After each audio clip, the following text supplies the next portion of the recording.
Alright folks, listen up, the tax rules are changing again. It seems like every time you turn around, Washington is tweaking something, and guess what?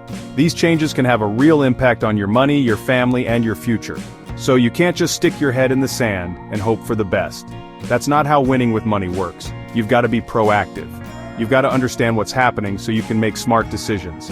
It's your responsibility to stay informed because, at the end of the day, it's your hard-earned cash we're talking about. Don't let confusion or a lack of knowledge cost you. These new tax updates, rolling out around 2025 and into 2026, bring a mix of new opportunities and some expiring benefits. It's a bit of a mixed bag, and that means you need to pay even closer attention than usual. Some of these changes might put a little more money back in your pocket, while others might mean you need to adjust your strategy, especially if you were counting on certain credits. The key here is knowledge. Knowing what's coming allows you to plan, to prepare, and to avoid any nasty surprises when tax season rolls around. This isn't about finding loopholes. It's about understanding the playing field. Think of it like this. The government has laid out a new roadmap for taxes. If you don't look at the map, you're going to get lost, or worse, you might end up paying more than you absolutely have to. Nobody wants that. We work too hard for our money to just give it away unnecessarily. So take a deep breath. We're going to walk through these key updates one by one in plain English so you can understand what they mean for you. This isn't rocket science, but it does require your attention and a willingness to learn. The importance of understanding these shifts cannot be overstated. Whether you're buying a car, thinking about solar panels, planning for your children's future, or running a business, these updates will touch many areas of your financial life. Staying on top of tax changes is a fundamental part of good stewardship of your resources. It's about being intentional with every dollar. So let's dive into what's new and what you absolutely need to know to keep your financial house in order and move forward with confidence in these changing times. First up, let's talk about cars. Starting in 2025, there's a brand new car loan interest deduction. Now, you know how I feel about debt, especially car debt. Cars go down in value like a rock, and borrowing money for them means you're paying interest on something that's losing money every single day. However, the government is introducing this deduction. This means if you take out a new car loan from 2025 onwards for a brand new vehicle, a portion of the interest you pay might be deductible on your taxes. There will be specific conditions, likely a cap on the loan amount or the interest that qualifies, so don't go thinking you can write off a luxury car loan completely.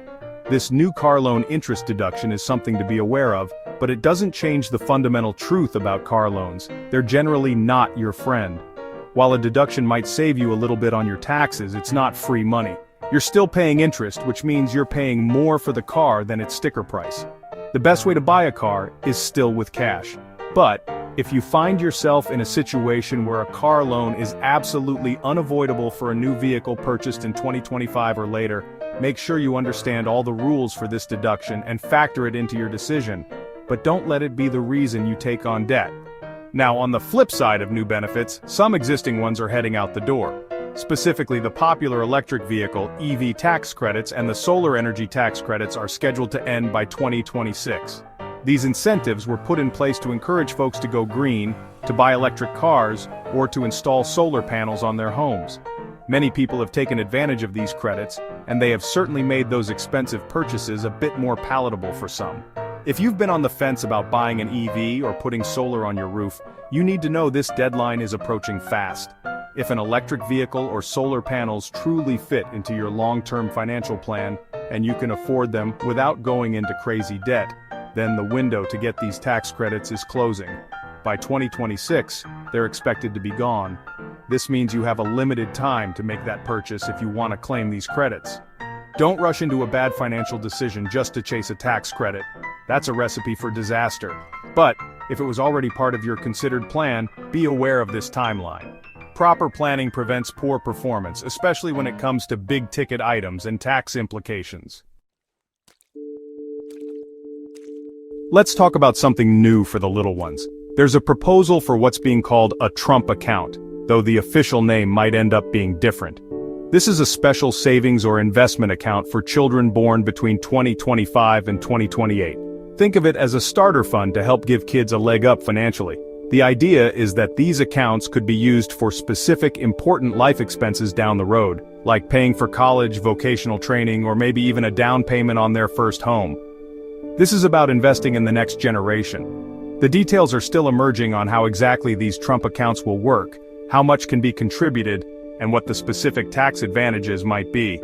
However, the concept is a positive one if it encourages families to save and invest for their children's future. Any tool that helps young people start their adult lives on a more solid financial footing is worth considering. Of course, like any financial account, it will be crucial to understand the rules, the investment options, and any restrictions on how the money can be used. It's a reminder that planning for your kids' future starts early. Shifting gears to businesses, there's some good news for entrepreneurs and business owners. Many of the tax cuts that were put in place back in 2018 are being extended. This is significant because it provides some stability and predictability for businesses when it comes to their tax planning. For small business owners, this often means certain deductions and benefits they've become accustomed to will continue. This can include things like deductions for business expenses and potentially favorable tax rates for certain types of business income. When businesses have clarity on taxes, they can better plan for growth and hiring. This extension of business benefits is generally seen as a positive for the economy. It allows businesses, especially the small businesses that are the backbone of our communities, to keep more of their earnings, which they can then reinvest into the company, use to hire more people, or save for future opportunities. Running a business is challenging enough without constantly worrying about major tax overhauls. So, this extension provides a bit of breathing room and helps business owners focus on what they do best, creating value and serving their customers. It's a welcome piece of stability in an often changing financial world. Beyond just business benefits, the extension of the 2018 tax cuts also impacts individual taxpayers. Specifically, the current top tax rate is set to remain as it is for a while longer. Additionally, the higher estate tax exemption will also continue. For most everyday folks, the top tax rate isn't something they worry about hitting, but it's good to know the overall structure isn't seeing a massive hike right now.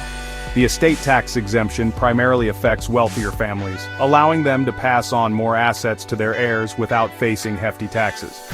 These extensions offer a degree of predictability in financial and estate planning for the coming years.